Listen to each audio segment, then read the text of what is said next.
Well, this is the video I had numerous people asking for, and I am more than happy to oblige. What Halo on the Unreal Engine needs day one. We know that Halo Studios, which still feels weird to say, is working on multiple Halo titles. One will be campaign, one will be multiplayer. What features do we expect day one? That is what we're covering today. For years, Halo has been playing catch up, not having the features fans expect, and that is something that is going to have to change if Halo is going to have any sort of success, especially with this rebranding and brand new engine. From Halo 5 not launching with split screen or Forge, to social features seemingly disappearing from game to game, to Halo losing its iconic physics and pre/post game lobbies. There is a long wish list of items fans of the series would love to see return. These features are the very core of Halo's identity and directly contribute to the success the franchise had in the past. It's what made Halo Halo. It's what made it stand out from every game. Because Halo Studios is currently developing future projects, and those projects are early enough in development, I feel we can have an influence on them. I thought this would be the perfect time to give a full wish list of things we want to see. To each and every person watching this video, I've tried to include as many things that will have a massive impact on the overall enjoyment of everybody playing the game. But if I do miss something that's important to you, leave me a comment. With that said, let's get into the video. Now first up today, we're talking pre and post game lobbies. We know that Halo Studios is working on a multiplayer project. If you had to ask me, I think it's going to be a standalone multiplayer. In saying that, there is zero excuses for them not to include features that will help players make friends. To put it into perspective on Halo Infinite currently, we have no pre or post game lobby. You cannot talk to anyone on the enemy team in any capacity. That includes both text and voice chat. If you play a free-for-all mode with friends on Halo Infinite, you literally cannot communicate with anyone else in a free-for-all lobby. This seems to be hard-coded into Halo Infinite at a deep level, as it's never changed throughout the game's lifecycle. So, I'm mentioning it first. When you load into the next Halo game, I want to see a roster on the right hand side, or an easy way to see what all of my friends are doing, as well as say who is online. I should be able to see what they're doing and if they're joinable. Infinite has this, and it isn't too bad, but what it doesn't have is a pre and a post game lobby. Upon finding a match, I should be able to see who I've matched, the armor they're wearing, their rank, and if anybody is partied together. In the pre-game lobby, you should be able to communicate with everyone, and I know many Halo fans would love to see the return of a veto/voting system, but just having the pre or post game lobby is at the very minimum what I want to see. During the match itself, you should be able to chat to anyone in the lobby through text chat, but really, in a perfect world, everybody should be able to hear everyone, especially if it's a social playlist. Once the game ends, you should have a post game lobby, 30 seconds just like Halo 3, where you can add friends, party up, or continue playing in the same lobby again. Because of the current skill-based matchmaking algorithms, you can see a massive industry shift across the board. So say Call of Duty, Halo, any competitive game that came out after 2015 does not like to have people party up after a game together. As a side note, Call of Duty recently re-implemented this due to backlash from the fans. When Xbox first introduced Xbox Live with Halo 2, Bungie themselves called it a virtual couch. To me, fundamentally, gaming is about having fun with friends, and it's a very social experience. It's one of the core pillars that made Halo popular in my mind. Every time I watch one of the old Bungie developer vidocs, it's them all sharing a room together, laughing as they're testing the game. That needs to be capitalized on. To sum it up in a few words, prioritize social features, have pre and post game lobbies. Expanding on from that, we have customization. The next Halo title needs to have a robust customization system and shader color option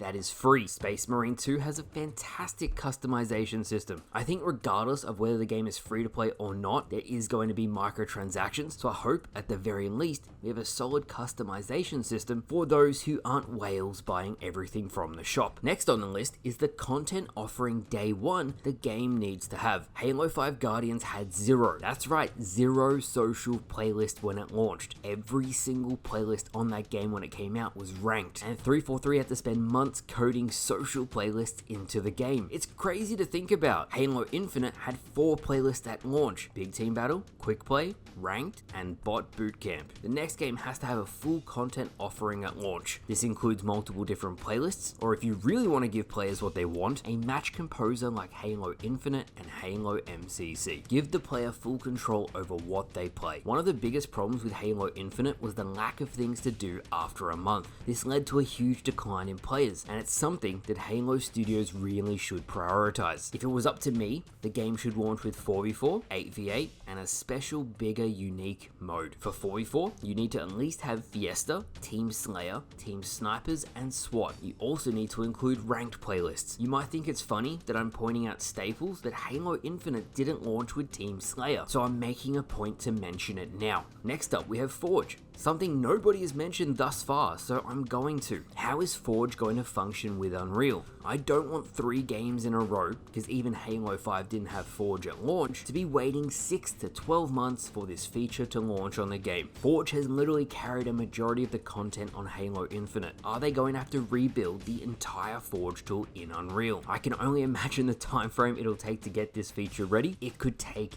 years. Now, my last video, I mentioned physics. I also mentioned that Halo Studios are trying very hard to recreate the exact Halo feel in the Unreal Engine. 343 Industries, who of course have now become Halo Studios, managed to get a working prototype in Unreal before making the big swap. This means, at least at some level, they know they can replicate the Halo feel and the Halo physics we all know and love. Apparently at the studio, there was a lot of back and forth before deciding on the engine change. Big thank you to Jez Corden for the information. It's also important to know, and Hidden Xperia spoke about this the other day, what gives a Halo title its iconic physics is a plugin called Havoc. Havoc can be used in the Unreal Engine too, so there's no reason why they shouldn't be able to replicate that for whatever game comes next. Fun fact, 343 actually just renewed their Havoc license, which would indicate, yes, they're going to continue using it. Something that Halo fans really love, and on Halo Infinite, it took over a year to get this, Firefight, but more than that, PvE in general. It seems like 343 and now Halo Studios really focused on the PvP, player versus player. I don't want to say competitive matchmaking, but the skill-based matchmaking makes everything competitive, but there's definitely been a lack of PvE in Halo. I really feel like there's some untapped potential there. As a very minimum, I think Firefight should be there at launch for whatever game comes out, but you could really build on that. It could be one of the spin-off games they make in the Unreal Engine. I know I'm giving my wish list as a video right now, but you could make so many different Halo titles, and if the developers nail their content pipeline and they can output content so much faster than before, I think that could be something that could really be capitalized on. One thing I really wanted to emphasize on in this video is the small things that really get overlooked due to crunch and time constraints. To this day, on Halo Infinite, the theater mode is inaccurate when replaying games on higher ping. It also plays back the gameplay in 95% speed. Small details that work flawlessly in 2007 just don't work today. And when 343 actually fixed theater mode, the next update they released literally just broke it again. You guys in your minds probably have all of these small details of things you'd love to see on the next game. That hyper level of polish that we used to get. My example is theater, but there's literally hundreds of things you could pick. Finally today, I wanted to end on some hopium for the Unreal Engine. This isn't so much related as to what Halo needs, but it showcases how much easier it is to work in the Unreal Engine versus the old Halo Slipspace engine. One man named Evan created this in a few weeks by himself, made by one man. For something that's fan-made and done in such a short amount of time, really illustrates how much faster Halo Studios can now, with their AAA budget and their big workforce, can output content in the future if managed correctly. If the studio is still mismanaged, then the same thing as Halo Infinite can repeat itself. Time will tell, but with a clean slate, it's up to Halo Studios now to make it happen. More than anything else, whichever game comes next, whether it be campaign, multiplayer, whatever, it needs to launch feature complete. To take it even a step further, it needs to be content complete. No more releasing half-baked products. When the game is ready, then it should come out. Thankfully, Sketch from the community team said, when he was asked a few days ago when we could expect the next Halo title, he said it's ready when it's ready, which is a good answer too, as with all the variables with the new game engine, it would be really hard to get a time frame on when it actually will be ready. My hope is that Microsoft, after 4 unsuccessful unsuccessful games finally gets it, that they've learnt their lesson and that the game should not release until it's truly ready. So now, the question is to you, what does Halo on the Unreal Engine need to succeed? This can be features, story elements, content, you name it. What are the key things Halo needs to make it successful in 2024 and beyond? Thank you all for watching, I hope you all enjoyed, and I'll see you guys